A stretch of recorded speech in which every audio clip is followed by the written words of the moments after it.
افغانستان اسلامي امارت د معارف وزیر صاحب جناب شیخ صاحب یوه ورځ مې استاز هم پاتې سوی، یوه ورځ درس ته ورته کېناستلی یم، لیدلی مې نه و، تر اوسه مې مخ هغه وخت کې چې زه طالب وم د حمدالله درس کوله، نو یو ورځ درس ته ورته کېناستلی یم، نو د استازي په مرتبه به یې ومنم. د ده او د امارت نور مسؤلین، د معارف استازان، رئیسان، ټولو ته السلام علیکم ورحمت الله وبرکاته. د مولي صاحب فضیلة الشیخ وسیل صاحب حفظه الله د کم خدمت چې کړی مولي صاحب صبغت الله وسیل صاحب، الله دې دا خدمت ورته قبول کړي. زه دوه عنوانه کدم، په دوه عنوانونو خبرې کوم، لنډوم یې اوږدوم یې نه. دریم عنوان به د ده نه مننه وي. اول دا ده چې مونږ نن دلته دغه د کتاب مخکتنې ته راجمع سوي یو. آیا په اسلامي تاریخ کې داسې سوي یو که نه دي سوي؟ ډېر وارې داسې سوي دي، خو یو مثال یې زه عمده مثال وایم چې علما یې ډېر کتابونو کې ذکر کوي. علامه ابن الحجر رحمه الله چې کله فتح الباري جوړه کړه 818 کال د هجرت چې شروع یې ورته وکړه، 842 کال باندې علامه ابن الحجر د فتح الباري نه خلاص د یو مجلس تیار کړ چې په هغه مجلس کې 1500 دیناره پیسې مصرف سوي دي. 1500 دیناره پیسې، دینار نو سره زرو، بیخي تر حده ډېرې پیسې مصرف سوي. هلته د 4 مذاهبو علما را جمع سوي. هلته علامه تقی الدین مقریزي چې د دنیا په جغرافیه کې بیخي لوی عالم تر سوی، لوی مورخ د علما یې پیژني، علامه برهان الدین کرکری، علامه محی الدین الکافیجی الحنفي چې د امام سیوطي لس کلن استازو، حنبلیانو، د مالکیانو، د شافعیانو، د 4 مذاهبو علما یې هلته مجلس ته راجمع کړل. او بیا د ده نه بغیر شاعران ول. په هغه زمانه کې چې په مصر کې څومره لوی لوی شاعران وو، دا یې ټول د مجلس ته راجمع کړل. بادشاه وو او دغه وخت د حکومت غټان خلک ول. او علامه شیخ الاسلام ابن الحجر عسقلانی رحمه الله دی او ورسره هغه قاری چې اخرینی مجلس د فتح الباري به وایي، دواړه په یو چوکۍ ناست وو او قسمه قسم مأکولات و مشروبات هم تیار ول، خواږه ول، هر څه. نو خو 1500 دیناره پې باندې مصرف سوي ول. نو دا مونږ د اسلام په تاریخ کې د کتاب مخکتنې ته د کتاب جوړولې دپاره مونږ په سلفو کې مثال لرو. علامه امام شمس الدین سخاوي رحمه الله الجواهر والدرر بترجمه شیخ الاسلام ابن الحجر په دې کتاب کې دا خبر کړی. دا بیا علماو ته معلومه ده، شیخ صاحبانو ته ډیرو کتابونو کې سته، خو د یو کتاب مې ځکه ذکر کړ چې دا د علامه ابن الحجر شاګرد امام سخاوي د په مناقبو کې کتاب جوړ کړی دی. یوه خبر سوه. داسې نور هم ډېر مثالونه سته، ټول نه وایم، یو مې ویلي بس انشاءالله کفایت کوي. بل کتاب تألیف او تصنیف په اسلام کې څومره اصل او څومره اهمیت لري. حدیث کې رسول الله صلی الله علیه وسلم وی اذا مات الانسان انقطع عنه عمله.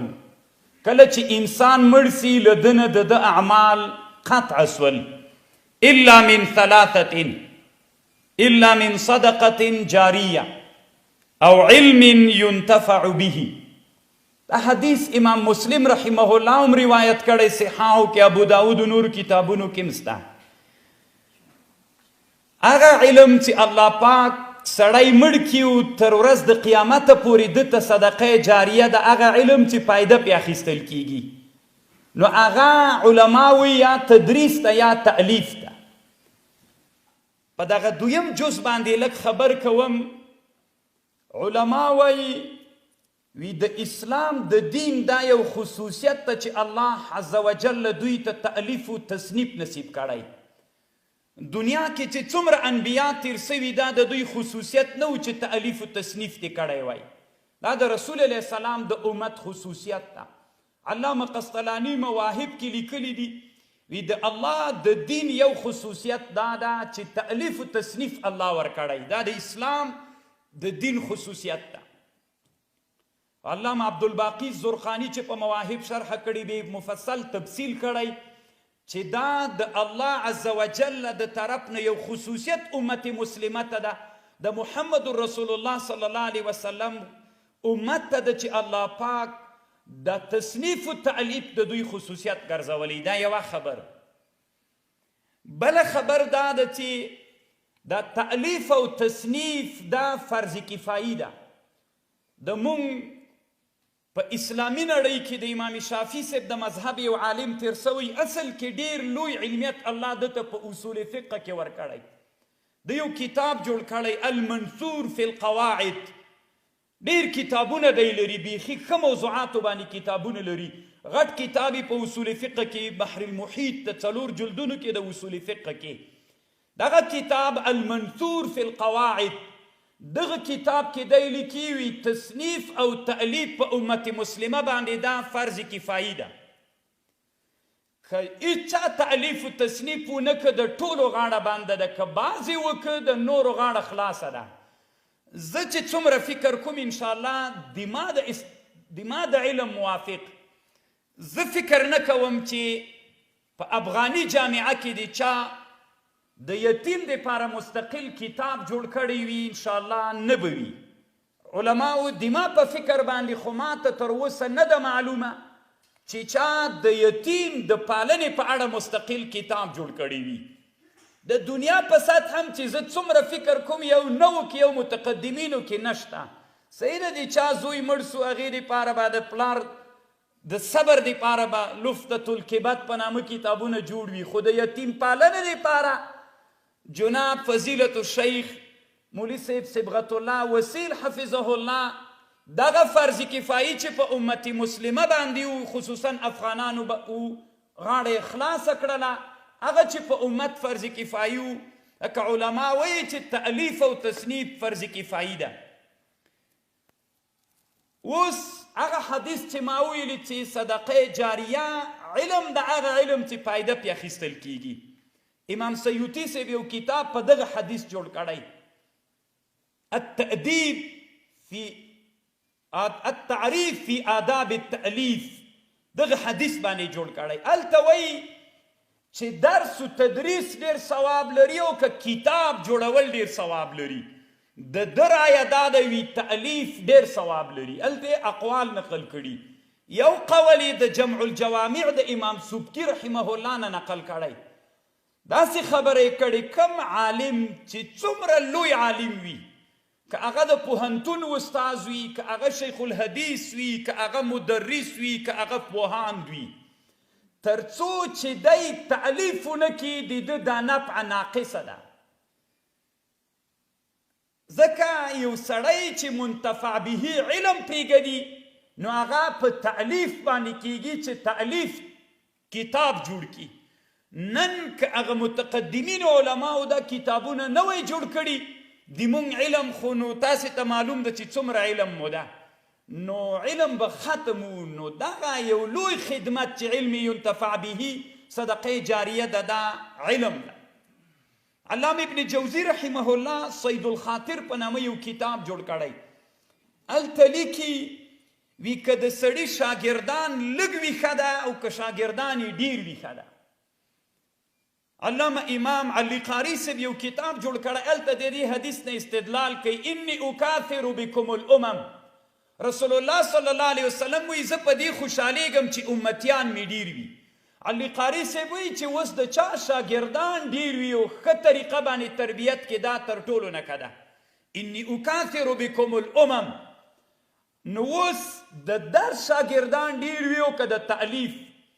ابن جوزی رحمه الله صید الخاطر کې وایي د هغه شاګردان چې مشافهتاً درس ورته کوي دا محدود کسان وي. د کتاب شاګردان لا تعد ولا تحصا وي، تر ورځ د قیامته د دې شاګردان وي. داسې شاګردان د کتاب را پیدا کیږي چې ژوندي هم نه دي لا، تر ورځ د قیامته به د دې شاګردان را پیدا کیږي نو کم علم ښه ده چې شاګردان یې ډېره فایده ترې واخلي او که لږ نو هغه یوه غوښتنه چونکې دا مجلس چې دایر ده دا د وزارت معارف مربوط مجلس ده علما ورونو سعادت صاحب ښه خبره وکړه باید موږ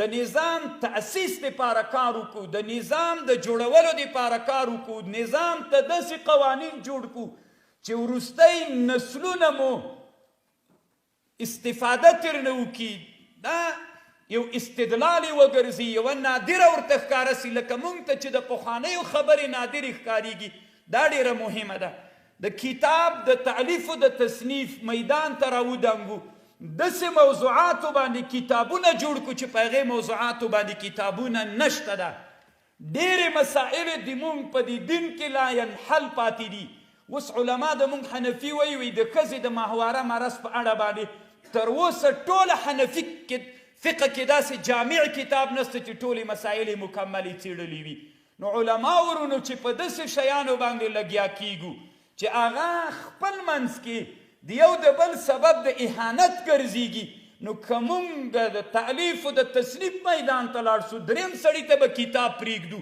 د ما تحقیق به مو ګوري د بل استاذ و د عالم تحقیق به مو ګوري نو منصف و عالم چې دواړه کتابه وګوري پوهېږي ځکه نن الحمدلله دنیا کې هر سړی هوښیار ده نو د کتاب نه به استدلال وکړي دا چې موږ خپل منځ کې لګیا یا په پوهنتونونو کې هم داسې نور چې تعلیف او تصنیف وکړو یو به مو دا وي خصوصیت د امت مسلمه به مو برخصوي فرض کفایي به مو الله ادا کړي بیا علما وایي د فرض کفایي ثواب ډېر ده که د فرض عین وي علما وایي یو څه علما وایي د فرض کفایي ثواب ډېر ده ځکه خپله غاړه هم خلاصوي د بل غاړه هم خلاصوي کله چې جهاد فرض کفایي خپله دې هم خلاصه کړه د بل دې هم خلاصه کړه نو د تألیف میدان ته هم چې راودانګي خپله غاړه هم سړی خلاصوي د بل غاړه هم خلاصوي نو تألیف او تصنیف دا یو لوی په امت مسلمه باندې بوج ده د الله طرف نه یو حکم ده د الله طرف نه نو باید ځکه د حدیث نه معلومیږي علم ينتفع به صدقه جاریه ده